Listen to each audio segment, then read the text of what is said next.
చిలకలూరిపేట పట్టణం చౌత్ర సెంటర్లో వెంచేసి ఉన్న గంగా పార్వతీ సమేత ఉమామహేశ్వర స్వామి దేవస్థానంలో ఉగాది వేడుకలను అత్యంత వైభవంగా నిర్వహించినట్లు ప్రముఖ ఆధ్యాత్మిక ప్రవచనకర్త దేవస్థాన ప్రధాన అర్చకులు వారణాసి శరణ్ కుమార్ శాస్త్రి తెలిపారు. ఈ సందర్భంగా ఆయన డి న్యూస్ తో మాట్లాడుతూ ఉగాది విశిష్టతను, ఉగాది పచ్చడి ప్రాముఖ్యతను గురించి వివరించారు.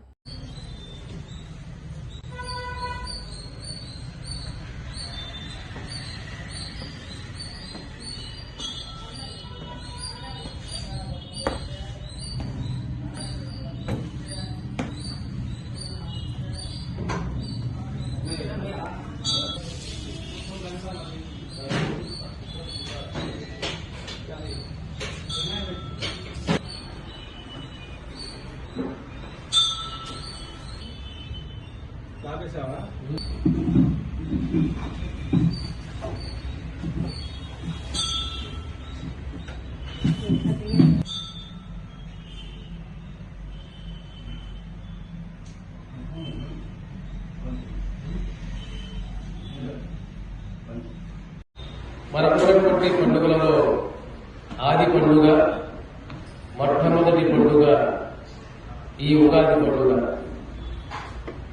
కాలక్రమాన్ని లెక్కించి వేసి చెప్పేదే ఉగాది పండుగ. ఈ కాలక్రమాన్ని ఆది అంతం గురించి తెలియజేసేది ఉగాది పండుగ. అంటే మనకున్నటువంటి 60 తెలుగు సంవత్సరాలు ప్రతి సంవత్సరం కూడా ఈ రోజు నుంచి ఆ రోజు వరకు అని కాలక్రమంలో లెక్క వేసి ఏ రోజైతే నూతన తెలుగు సంవత్సరం ప్రారంభమవుతుందో ఆ రోజున తరతరాలుగా సంప్రదాయబద్ధంగా వస్తున్నటువంటి రోజు, మొట్టమొదటి రోజు ఉగాది అని నామకరణం చేసి ఉగాది పండుగ జరుపుకోవడం మన శాస్త్ర సంప్రదాయంలో వస్తున్నటువంటిది.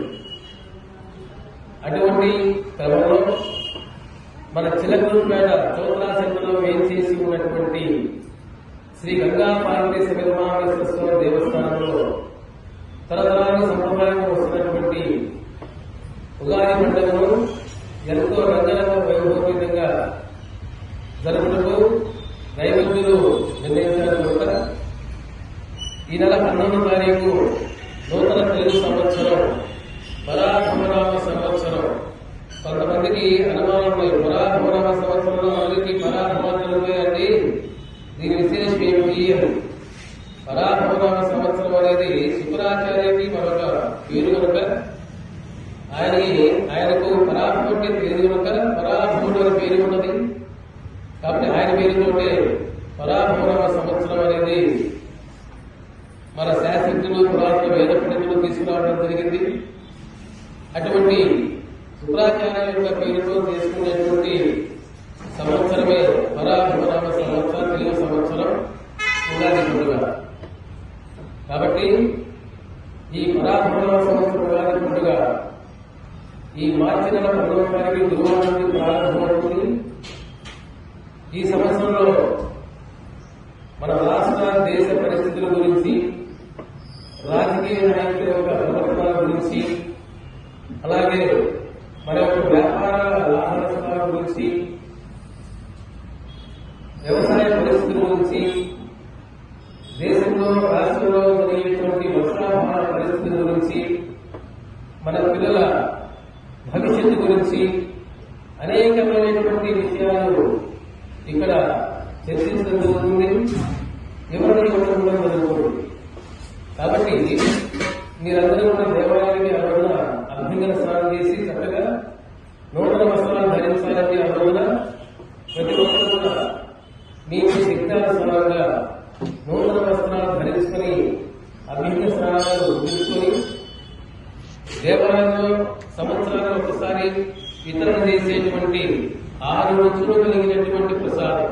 అంటే ఉప్పు, పులుపు, తీపి, చేదు, వగరు, కారం. ఉప్పు, పులుపు, తీపి, చేదు, వగరు, కారం. ఈ 6 రుచులు కలిగినటువంటి ప్రసాదాన్ని వితరణ చేయడం జరుగుతుంది.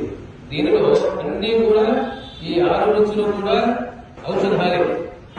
ఈ ఔషధాలను కనుక మనం ఒక ప్రసాదంగా తీర్థంగా భావించి స్వీకరించినట్లయితే చక్కగా ఏమని చెప్పారంటే శరీరంలో ఉన్నటువంటి రోగాలన్నీ కూడా రుణమాయమైపోతాయి అని శాస్త్రజ్ఞులు పురాతన వేద పండితులు చెప్పి ఉన్నారు కనుక ఆ రోజున మన దేవాలయంలో ఈ షడ్రుచులు కలిగినటువంటి వ్యాపక ప్రసాదాన్ని వితరణ చేయడం జరుగుతుంది. కావున ఉగాది రోజున ప్రతి ఒక్కరు కూడా తెల్లవారుజామునే స్వామివారికి సుప్రభాత సేవతో ప్రారంభమైనటువంటి పూజ అభిషేక కార్యక్రమంలో పాల్గొని స్వామివారిని దర్శనం చేసుకుని సాయంకాలం 6 గంటలకు జరిగేటువంటి ఉగాది రాష్ట్రాల పంచాంగ శ్రవణ కార్యక్రమంలో పాల్గొని మీ యొక్క రాశి ఫలాల గురించి అన్ని విషయాలు కూడా ఇక్కడ చెప్తారు కనుక అన్ని విషయాలు తెలుసుకుని తీర్థప్రసాదం స్వీకరించి ఉగాది పుణ్యఫలాన్ని పొంది గంగాపార్వతి సత్యనారాయణ స్వామి వారి యొక్క కృపకు పాత్రలు కాగలని 50 మంది భక్తులకు ఈ సందర్భంగా సవినయంగా విజ్ఞప్తి చేస్తున్నాం.